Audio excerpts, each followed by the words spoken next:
সুপ্রিয় দর্শক শ্রোতা, আমরা সামনে জনতা ব্যাংকের মোড়ে যেখানে চলে গেছি, আমি কথা বলতে পারছি না। নিঃশ্বাস নিতে খুব কষ্ট হচ্ছে। আমাদের আসলে কেরোসিন মারা হয়েছে, যে কারণে আমাদের দম নিতে কষ্ট হয়ে যাচ্ছে। সবাই আমরা ফিরে আসছি, তো অথচ সাময়িক সময়ের জন্য যেহেতু কেরোসিনে মারার অবস্থাতে আমরা নিঃশ্বাস নিতে পারছি না, চোখ মুখ একেবারে জ্বলে যাচ্ছে। তো তবু আমরা এখানে অবস্থান করছি। আমাদের দাবি না মানা পর্যন্ত আমরা এখান থেকে যাব না ইনশাআল্লাহ। আমাদেরকে একাকার করে ফেলছে একেবারে কেরোসিন মেরে। সামনের যে রাস্তা থেকে দেখতে পাচ্ছেন, আমরা পিছু পাচ্ছেন, এই যে ধোঁয়াগুলো দেখা যাচ্ছে, যে এখান থেকে আমাদেরকে সামনে থেকে কেরোসিন মারা হচ্ছে। এমনভাবে মারা হচ্ছে যে আমরা কোনো দম নিতে পারতেছি না।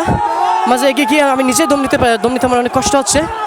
তারপরে আমাদের ছাত্র জনতারা সবাই পিছিয়ে ছিল, আমরা আবার সামনে চলে যাচ্ছি। আপনারা দেখতে পাচ্ছেন কি অবস্থা।